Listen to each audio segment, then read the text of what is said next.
আজ বানাবো একটা স্টার্টার, চিকেন স্টার্টার মানে ননভেজ স্টার্টার, যেটা খেতে খুবই ভালো লাগে আর এমনি এটা অনায়াসে এমনিই খাওয়া যায়। তো এটার জন্য আমি নিয়ে নিচ্ছি এখানে চিকেন আমি নিয়ে নিয়েছি হাফ কিলোর মতন। এবার এখানে নিয়ে নিচ্ছি কর্নফ্লাওয়ার আমি এখানে একটা ব্রাউন অ্যান্ড পলসন বলে একটা কোম্পানি ছিল ওইটা নিয়েছি। আপনি চাইলে লুজও পাওয়া যায় মার্কেটে, ওইটাও নিতে পারেন। তাই আমি কর্নফ্লাওয়ারটা উপর থেকে ছড়িয়ে দিলাম।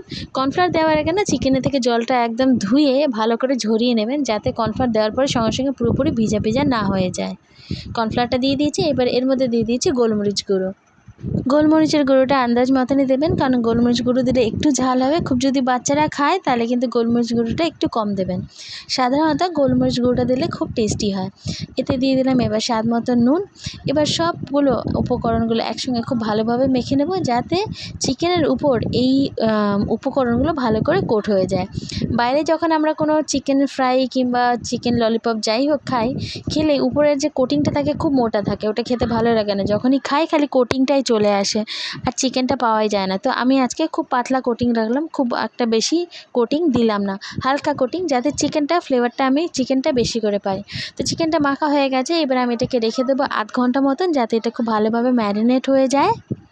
এদিকে আমি দিয়ে দিলাম কড়াইতে তেল আমি সর্ষের তেল দিলাম না, আজকে সাদা তেলই দিলাম, কারণ এটা ফ্রাই করব। সর্ষের তেলে দিলে একটু সর্ষের তেলের গন্ধ আসবে। তো তেলটা যেহেতু গরম হয়ে যাবে তখনই আমি এতে চিকেনগুলো দিয়ে দেবো। সব চিকেনগুলো একসঙ্গে দেবো, সবগুলো লেগে যাবে না। যখনই এটা ভাজা হয়ে যাবে না, নাড়তে শুরু করব, তখন কি হবে চিকেনগুলো সবই ছেড়ে দেবে। দেখুন আপনাকে দেখিয়ে দিচ্ছি। তো একটু পরেই, মানে সঙ্গে সঙ্গে করব না, একটু পরে আমি চিকেনটাকে হালকা করে একটু নাড়িয়ে নেব, মানে মিক্স করে নেবো চারিদিক দিয়ে খুব ভালো করে। আর এটা চারিদিক দিয়ে খুব ভালো করে না গোল্ডেন ব্রাউন করে ফ্রাই করতে হবে, বেশ ক্রিস্পি করে। তো এখানে চিকেনটা সেদ্ধও কিন্তু হতে হবে। তার জন্য কি করছি, আমি মাঝে মাঝে চিকেনটাকে না একটু ঢাকা দিয়ে কুক করব, যাতে চিকেনটা খুব ভালোভাবে সেদ্ধ হয়ে যায়। তো এবার দেখুন এখানে চিকেনটার একটু কালার এসে গেছে, মানে লাইট গোল্ডেন ব্রাউন অলরেডি কিন্তু কালার হয়ে গেছে, কিন্তু ভিতর থেকে সেদ্ধ হয়ে যায়। এটা কনফার্ম হবো কী করে, কারণ চিকেনটা আমি যেটা নিয়েছি ব্রেস্ট পিস নিয়েছি ঠিকই, তার মধ্যে কয়েকটা লেগ পিসও আছে, তো ওখানে হাড় আছে, তো হাড়গুলো সেদ্ধ হতে হবে।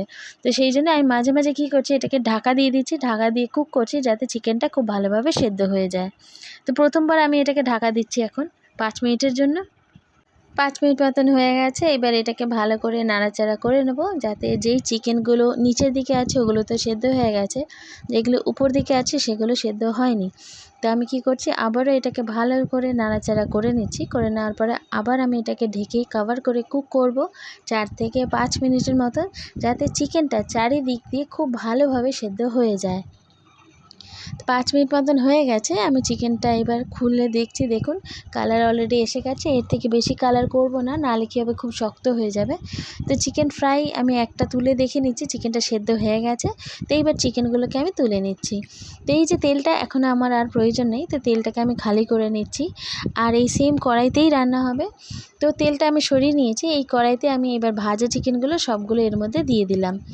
আর এই চিকেনের মধ্যে আমি এখন দিয়ে দেবো একটা সস। এই সসটা যেটা দিচ্ছি এটা আমার বাড়িতে বানানো। এটা খানিকটা শেজওয়ান সস, টমেটো সস বানিয়েছি ঠিকই, বাট টমেটো আর শেজওয়ানের কম্বিনেশন বানানো। অর্থাৎ এটা দিলে না পুরো একটা দারুণ ফ্লেভার চলে আসে। তো সেই জন্য যাদের কাছে, মানে আপনারা যারা জানতে চাইছেন, তো এই সসের রেসিপিটা অলরেডি আমার চ্যানেলে আছে, আপনারা চাইলে দেখতে পারেন। কিংবা ধরুন এই সসটা তো তখনই বানানো নেই, অ্যাভেলেবেল যদি না থাকে তাহলে একটা টমেটো সস নেবেন, তার সঙ্গে একটু সয়া সস দেবেন, তার সঙ্গে সামান্য একটু শেজওয়ান সস, 3টে সস মিলিয়ে দেবেন। দিয়ে এই সসটা দিয়ে এটার সঙ্গে জাস্ট ওভেনের ফ্লেম কিন্তু হাই থাকবে, আর স্টার ফ্রাই ফাটাফাট একটু জাস্ট ফ্রাই করে নেবেন। এইবার যতক্ষণ এটা ফ্রাই হবে, মানে এটা বেশ ভালো মতন ঝাল হবে, কিন্তু যদি বাচ্চারা খায় তাই ঝাল একটু কমই দেবেন। এটা দেখে নেবেন ঝাল কতটা হচ্ছে, ঝাল কমই দেবেন। আর যদি বড়রা খায় তাহলে তো কোনো ব্যাপারই না। এর মধ্যে এবার আমি দিয়ে দিচ্ছি অনিয়ন্স, মানে পেঁয়াজ আমি রিংস কেটে নিয়েছি, এর মধ্যে দিয়ে দিলাম। পেঁয়াজটা কিন্তু সেদ্ধ হওয়ার কিছু নেই, পেঁয়াজটা ক্রাঞ্চিই থাকবে। ক্রাঞ্চি হলে পেঁয়াজটা না খুব ভালো লাগবে খেতে এর সঙ্গে। তো আমি জাস্ট হালকা একটু টস করে নিলাম, বাস আমাদের যে চিকেন ফ্রাইটা অলরেডি রেডি। তো এটাকে আমি সার্ভ করে দিচ্ছি। তো এইটা স্টার্টার হিসেবে খেতে খুব সুন্দর লাগে। তো এটা আপনার বাড়িতে হঠাৎ কোনো অকেশন হলো, ডিনার পার্টি, তাতে যদি আপনি স্টার্টার বলে এটা যদি বানান তাহলে সবাই আপনার একদম নাম করবে। খুব খেতে খুব ভালো। আচ্ছা, তো আজকের এই রেসিপিটা আপনাদের কেমন লাগলো আমাকে কমেন্ট করে নিশ্চয়ই জানাবেন। ভালো লাগলে একটা অন্তত লাইক করে দেবেন, যেটা আমাদের মোটিভেট করে। তো আমার রেসিপি দুটো ভাষায় আছে, একটা বাংলা আর একটা হিন্দি। এই চ্যানেলেই আমি আপলোড করি। তো সকালবেলার দিকে জেনারেলি আমি হিন্দি ভিডিওসগুলো আপলোড করি, আর বিকেলবেলা 6টার থেকে আমি বাংলা ভিডিওগুলো আপলোড করতে থাকি। আর আজকের মতন এখানেই রাখলাম। আবার দেখা হবে নতুন আর সিম্পল রেসিপি নিয়ে। আর উপরে আমি একটু অনিয়ন রিংস ছড়িয়ে দিলাম, দেখতেও ভালো লাগবে। সঙ্গে যদি ফ্রাইয়ের সঙ্গে খেতে চায় তাহলে সেটাও ভালো লাগবে। তো আজকের জন্য এখানে রাখলাম। আবার দেখা হবে। Till then, bye bye and take care.